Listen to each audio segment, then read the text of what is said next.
Et dans Romains 8,15, vous avez reçu un esprit d'adoption par lequel nous crions « Abba, Père ». L'Esprit lui-même rend témoignage à notre esprit que nous sommes enfants de Dieu.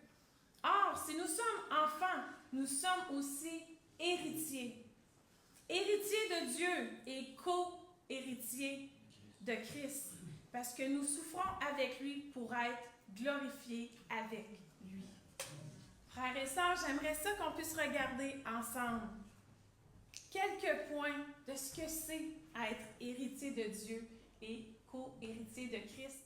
C'est prendre possession des promesses qui sont à l'intérieur de la parole de Dieu. Il y a environ 7500 promesses dans la parole de Dieu. Il y en a certainement d'entre elles que vous pouvez vous servir pour réclamer et déclarer les promesses de Dieu dans vos circonstances, dans votre vie, sur vous, sur vos enfants. Et c'est aussi avoir une identité et une autorité spirituelle d'un enfant de Dieu. Ça fait partie de notre héritage, ça aussi.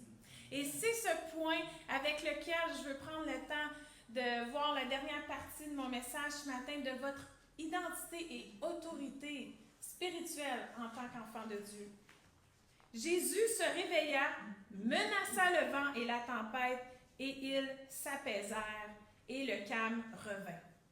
Il leur dit, « Où est votre foi? » Ils furent saisis de crainte et s'interrogeaient en disant, « Qui donc est celui-ci à qui obéissent même le vent et l'eau? » Ça m'apporte à vous partager une réflexion que j'ai lue cet été. J'ai lu un livre que j'ai beaucoup apprécié qui s'intitule « Honneur et puissance, les fondements de la culture de l'honneur » qui est écrit par les auteurs Thierry et Monique Juvet.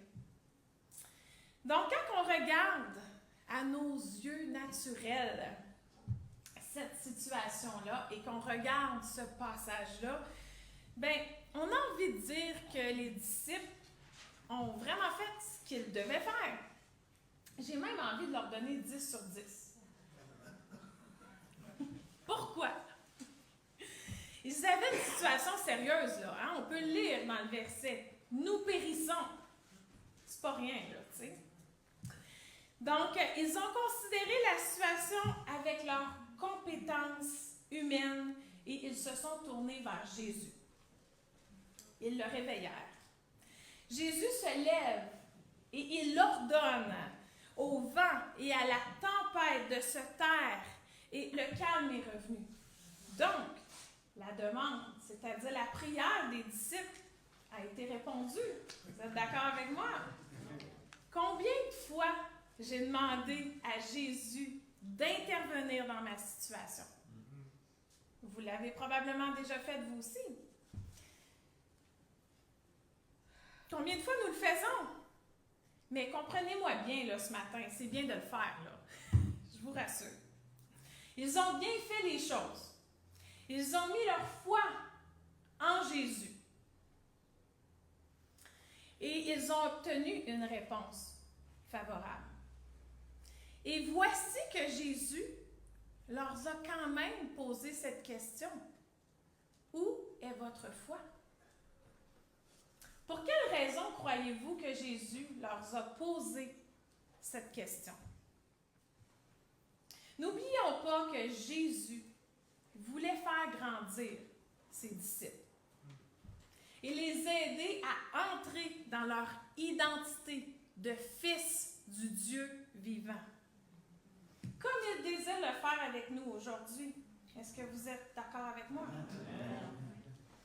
Il veut que nous marchions pour amener le royaume de Dieu sur la terre et que nous saisissons l'autorité spirituelle que nous avons en tant qu'enfants de Dieu. Quand Jésus leur a demandé « Où est votre foi? » il les encourage à passer de la foi en Jésus, qui est nécessaire et indispensable au salut, à un niveau supérieure, soit d'avoir également la foi comme Jésus, qui est indispensable pour impacter cette terre avec les ressources du royaume. Frères et sœurs, la mort et la vie sont au pouvoir de la langue. Il y a une puissance dans nos paroles. Dieu a créé l'univers avec la parole. Il y a certainement une puissance à déclarer et réclamer les promesses de Dieu et sa volonté dans nos circonstances, sur notre vie, sur la vie de nos enfants, sur notre Église, sur notre ville.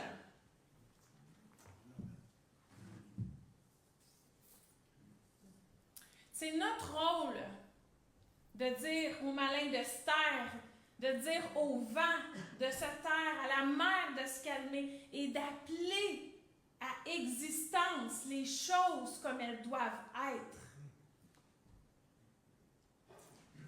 Or, la foi, c'est une ferme assurance des choses qu'on espère, la démonstration de celles qu'on ne voit pas. C'est à cause d'elle que les anciens ont reçu un témoignage favorable. Par la foi, nous comprenons que l'univers a été formé par la parole de Dieu, de sorte que le monde visible n'a pas été fait à partir de choses visibles. Dans Matthieu 17, 20, Jésus s'adresse à ses disciples dans le contexte que ceux-ci n'avaient pas réussi à chasser un démon. Jésus leur dit, « Si vous aviez de la foi comme un grain de moutarde, vous diriez à cette montagne, « Déplace-toi d'ici à là », et elle se déplacerait. Rien ne nous serait impossible. » Dans Jean 14, 12 à 14, « En vérité, je vous le dis, celui qui croit en moi fera aussi les œuvres que je fais, et il en fera de plus grandes, parce que je m'en vais au Père, et tout ce que vous demanderez en mon nom, je le ferai, afin que le Père soit glorifié dans le Fils. Si vous demandez quelque chose en mon nom, je le ferai. » Alors, Amen. Élevez vos voix, frères et sœurs, déclarez.